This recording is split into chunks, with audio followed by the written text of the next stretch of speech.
My name is Carina Gardner, and I'm what you would call a practical designer.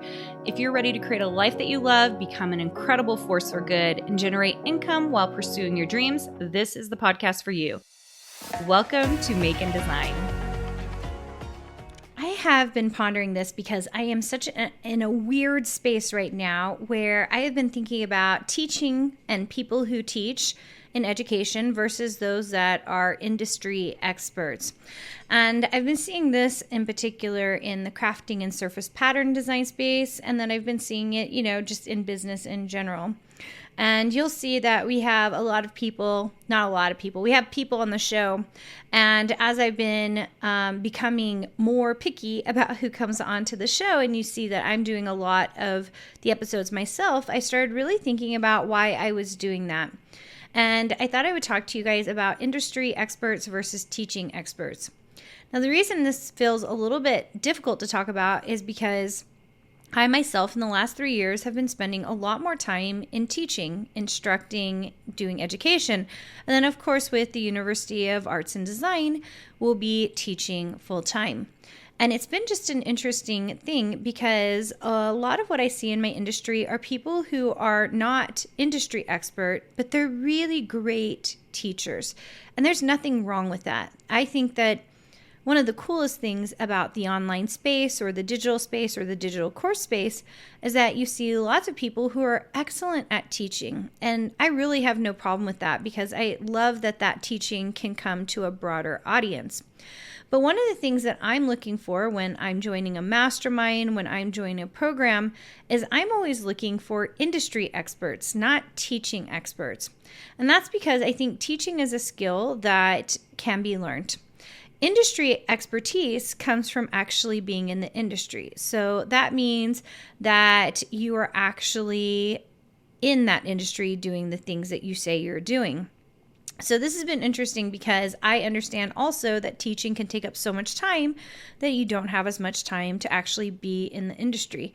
So a lot of the things that I've been doing in the last 2 or 3 years is making sure that I've kept up with other designers, that I am still checking in, seeing what the scrapbooking markets are doing, what the crafting markets are doing in the die cut world, joining conferences, showing up to conferences, of course, still designing in those spaces, working with, I have affiliates with people in Silhouette, the Heat Press Nation, those types of things, right? So I can stay in touch.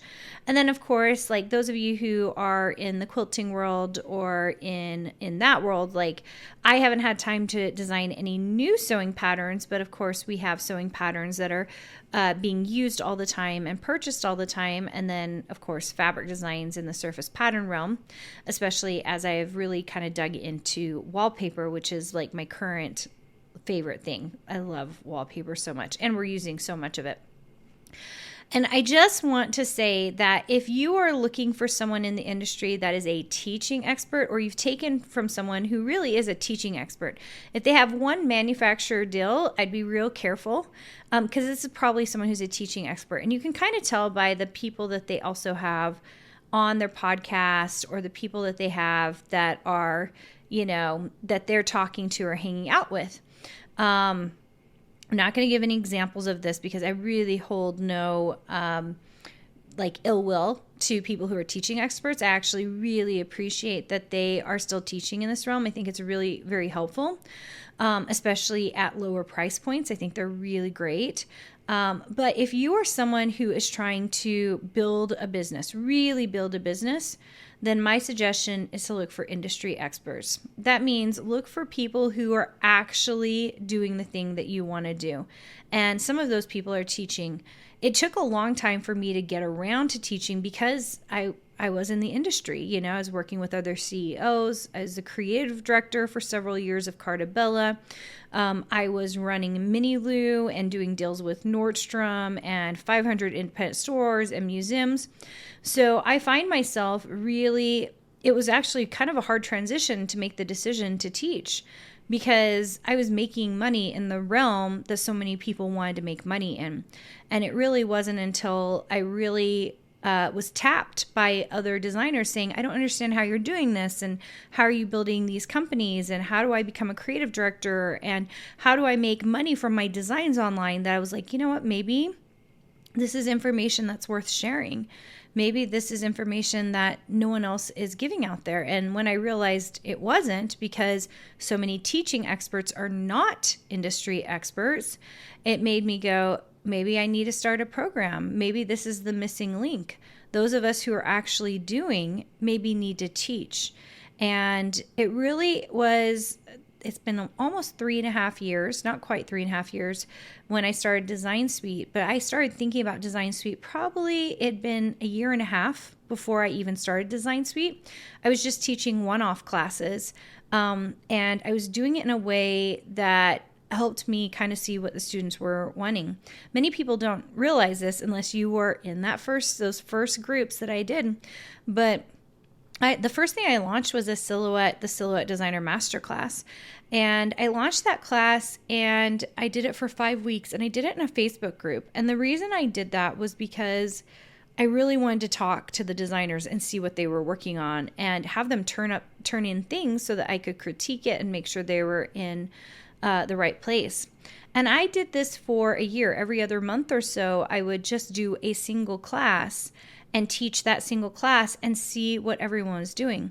Most people think like that when you start a business, it's just like it's a kickoff and like you just go and you've planned it and it's all perfectly planned.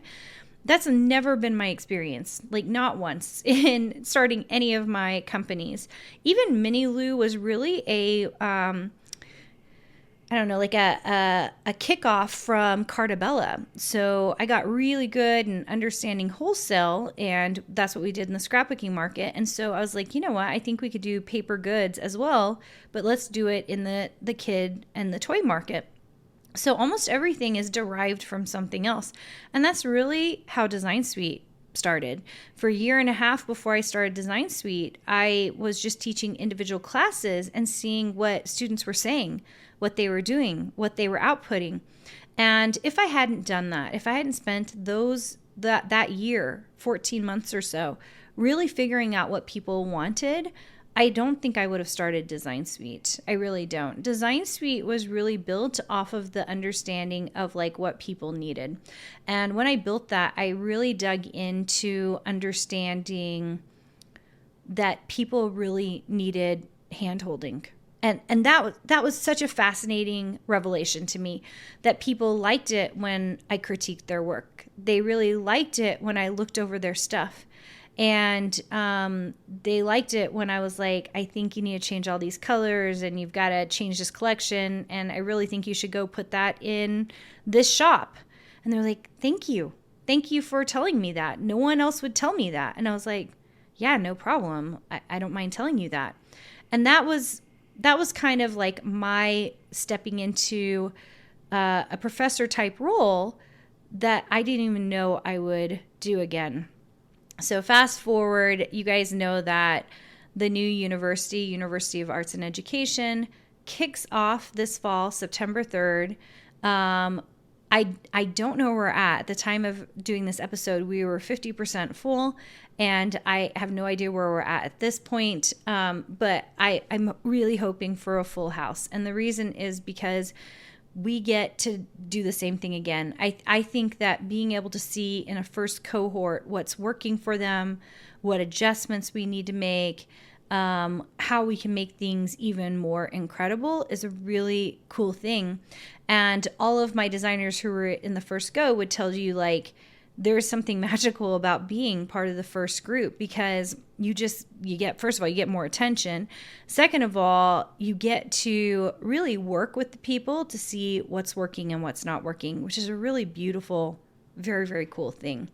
And so as I'm kind of moving forward, starting this university, which is just only, oh my gosh, like a few days away when we're doing this kickoff, I'm coming back to this whole idea of industry expert versus teaching expert, because I'm in the middle of hiring faculty for our next semesters as I kind of figure things out and we kind of finish our advisory board. And there's a few other things with the university that's a little bit more what do I say, complicated. There's a few things that have to happen. And I find myself really digging in and trying as hard as I can to find more industry experts, not just teaching experts. I think teaching experts are great. And I think there are some instances where having teaching experts is the right thing. But I really want industry experts.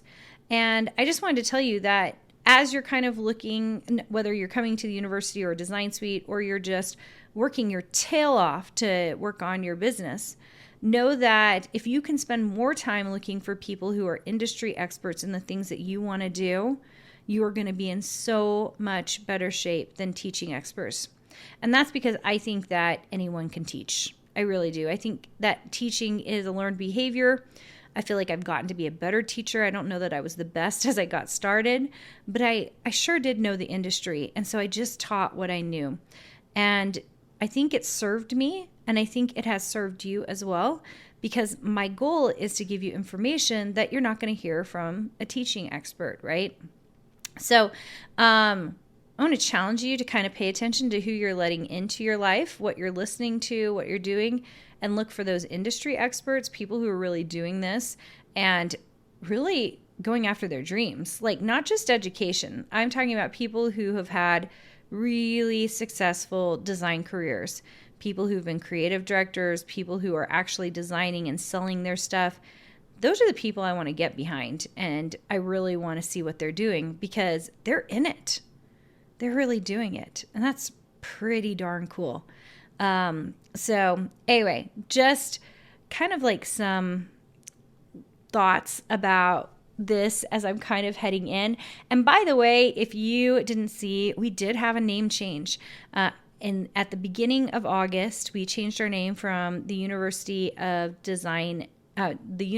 Arts and Design Business to just the University of Arts and Design. And you might have heard me talk about it. It's only in the first 2 months, and we haven't even started our first fall semester. But we literally did this so that it was shorter, it was a little bit easier on our logos and all of that. Doesn't mean that we're not still teaching business, because clearly we are. It was just an ease of university name. So if you've seen that, if you go to uad.education, our other site still works, so it'll forward it onto you. But our new site is uad.education. You can go check it out there. We are still taking applications. We are right up until August 30th, unless you see on the website that we're closed. That means that we either filled our cohort or that we closed all classes. And that is actually a possibility. I just don't know, because I'm doing this episode a little bit early. So kind of keep your eye on that. If we have it still open, it's because we're trying to figure out how to squeeze people in. So our classes might be full, which I actually expect them to be full, but we're just going to squeeze you in if we can, if it's something you really want to do. Because the number of people I talk to who are like, I need to start now. I need to get going now. I totally get it. And I don't want you to have to wait if you're really ready to start rocking and rolling. So anyway, keep up the amazing work, you guys. Keep looking for those industry experts, and I will see you soon. Did you know you have access to more free design content, die cut files, and sewing patterns? Join our exclusive VIP group for free by going to designsuitecourses.com/free.